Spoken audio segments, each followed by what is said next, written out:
ಒಂದು ದಿನದ ಮಾತು. 5 ಕಪ್ಪೆಗಳು ಕಾಡಿನಲ್ಲಿ ಎಲ್ಲೋ ಹೋಗುತ್ತಿದ್ದವು. ದಾರಿಯಲ್ಲಿ ಹೋಗ್ತಾ ಆ 5 ಕಪ್ಪೆಗಳಲ್ಲಿ 3 ಕಪ್ಪೆಗಳು ಯಾವುದೋ ದೊಡ್ಡ ಗುಂಡಿಯಲ್ಲಿ ಜಾರಿ ಬಿದ್ದವು.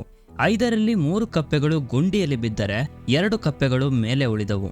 ಈಗ ಗುಂಡಿಯಲ್ಲಿ ಬಿದ್ದ ತಕ್ಷಣ ಆ 3 ಕಪ್ಪೆಗಳು ಮೇಲೆ ಬರಲು ಬಹಳ ಪ್ರಯತ್ನ ಪಟ್ಟವು. ಆದರೆ ಆ ಗುಂಡಿ ಬಹಳ ದೊಡ್ಡದಿತ್ತು. ಅದರಿಂದ ಹೊರಬರಲು ಅಷ್ಟೊಂದು ಸುಲಭವಲ್ಲ.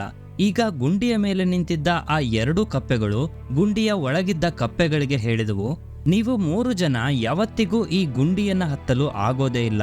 ಅದು ಬಹಳ ದೊಡ್ಡ ಗುಂಡಿ, ಅದಕ್ಕಾಗಿ ನಿಮ್ಮ ಪ್ರಯತ್ನ ವ್ಯರ್ಥ. ಇದನ್ನ ಕೇಳಿ ಕೆಳಗಿದ್ದ ಆ 3 ಕಪ್ಪೆಗಳಲ್ಲಿ ಒಂದು ಕಪ್ಪೆಗೆ ಅನ್ನಿಸಿತು, ಇವನು ಸರಿಯಾಗಿ ಹೇಳ್ತಾ ಇದ್ದಾನೆ, ಈ ಗುಂಡಿ ಬಹಳ ದೊಡ್ಡದು ಮತ್ತು ನಾನು ಇದರಿಂದ ಯಾವತ್ತಿಗೂ ಹೊರಬರಲು ಆಗೋದೇ ಇಲ್ಲ.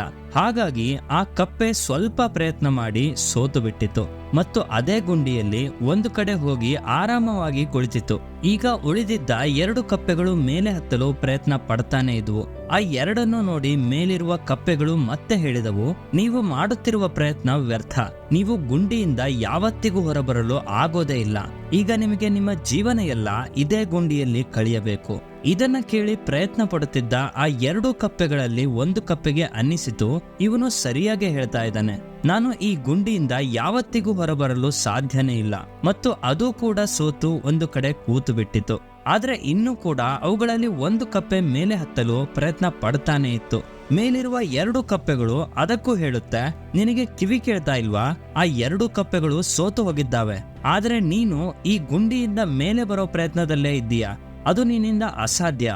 ಮೇಲೆ ಇರೋ 2 ಕಪ್ಪೆಗಳು ಹೇಳ್ತಾನೆ ಇದ್ವು, ಆದರೆ ಅವುಗಳ ಮಾತಿನಿಂದ ಒಳಗಿರುವ ಆ ಕಪ್ಪೆಯ ಮೇಲೆ ಯಾವುದೇ ರೀತಿಯ ಪರಿಣಾಮ ಬೀರುತ್ತಿರಲಿಲ್ಲ ಮತ್ತು ಆ ಕಪ್ಪೆ ತನ್ನ ಪ್ರಯತ್ನವನ್ನ ಪಡ್ತಾನೆ ಇತ್ತು. ಹಾಗೆ ಸ್ವಲ್ಪ ಸಮಯ ಪ್ರಯತ್ನ ಮಾಡ್ತಾ ಮಾಡ್ತಾ ಆ ಕಪ್ಪೆ ಹೇಗೋ ಆ ದೊಡ್ಡ ಗುಂಡಿಯಿಂದ ಹೊರಗೆ ಬಂದೇ ಬಿಡ್ತು. ಈಗ ಆ ಎಲ್ಲಾ ಕಪ್ಪೆಗಳು ಮೇಲೆ ಹತ್ತಿದ ಆ ಕಪ್ಪೆಯನ್ನ ನೋಡ್ತಾ ಇದ್ವು. ಇದು ಹೇಗೆ ಮೇಲೆ ಬಂತು? ಸ್ನೇಹಿತರೆ, ನಾನು ಹೇಳ್ತೇನೆ ಆ ಕಪ್ಪೆ ಹೇಗೆ ಮೇಲೆ ಬಂತು ಅಂತ. ನೋಡಿ, ಕಪ್ಪೆ ಈ ದೊಡ್ಡ ಗುಂಡಿಯಿಂದ ಹೊರಬರಲು ಕಾರಣ ಏನಂದ್ರೆ ಆ ಕಪ್ಪೆ ಕಿವುಡವಾಗಿತ್ತು. ಆ ಕಪ್ಪೆಯ ಕಿವಿ ಕೇಳ್ತಾ ಇರಲಿಲ್ಲ. ಸ್ನೇಹಿತರೆ, ಈ ಕಥೆಯಿಂದ ನಮಗೆ ಏನು ತಿಳಿಯುತ್ತೆ ಏನಂದ್ರೆ, ನಾವು ಜೀವನದಲ್ಲಿ ಏನಾದ್ರೂ ಒಳ್ಳೆಯದನ್ನ ಮಾಡಿದರೆ ಬಹಳ ಜನ ನಮ್ಮನ್ನ ತಡೆಯಲು ಬರ್ತಾರೆ, ಬೇಡವಾದ ಮಾತುಗಳನ್ನ ಆಡ್ತಾರೆ. ಆದರೆ ನಿಮಗೆ ನಿಮ್ಮ ಕೆಲಸದಲ್ಲಿ ಸಫಲವಾಗಬೇಕಂದ್ರೆ ಕಿವುಡರಾಗಿ ಅವರ ಮಾತುಗಳನ್ನು ನಿಮ್ಮ ಮೇಲೆ ಹಾವಿಯಾಗಲು ಬಿಡಬೇಡಿ.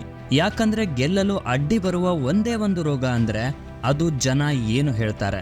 ಜನರು ನೀವು ಏನಾದ್ರೂ ಮಾಡಿದ್ರು ಹೇಳ್ತಾರೆ ಮತ್ತು ಏನು ಮಾಡದಿದ್ರು ಹೇಳ್ತಾರೆ. ನೀವು ಏನಾದ್ರೂ ಮಾಡಿ, ಜನರ ಕೆಲಸನೇ ಹೇಳುವುದು, ಮಾತನಾಡೋದು, ಕಾಲು ಎಳೆಯೋದು. ಅವರು ಅವರ ಕೆಲಸ ಮಾಡಲಿ ಮತ್ತು ನೀವು ನಿಮ್ಮ ಕೆಲಸವನ್ನ ಮಾಡಿ. ಗೆಳೆಯರೇ, ನೀವು ಈ ಕಥೆಯನ್ನ ಇನ್ನಷ್ಟು ಜನರಿಗೆ ತಲುಪಿಸಬೇಕಂದ್ರೆ ಈ ವಿಡಿಯೋಗೆ ಒಂದು ಲೈಕ್ ಮಾಡಿ. ಯಾಕಂದ್ರೆ ಇದರಿಂದ ಯೂಟ್ಯೂಬ್ ಇನ್ನಷ್ಟು ಜನರಿಗೆ ಈ ವಿಡಿಯೋವನ್ನ ಸಜೆಸ್ಟ್ ಮಾಡುತ್ತೆ. ಹಾಗೆ ಈ ಕಥೆ ನಿಮಗೆ ಇಷ್ಟ ಆಗಿದ್ರೆ ನಿಮ್ಮ ಸ್ನೇಹಿತರ ಜೊತೆಗೂ ಶೇರ್ ಮಾಡಿ. ಸಿಗುವ ಮುಂದಿನ ವಿಡಿಯೋದಲ್ಲಿ ಒಂದು ಹೊಸ ವಿಡಿಯೋ ಜೊತೆಗೆ. ಅಲ್ಲಿವರೆಗೂ ಟೇಕ್ ಕೇರ್. ಬಾಯ್ ಬಾಯ್.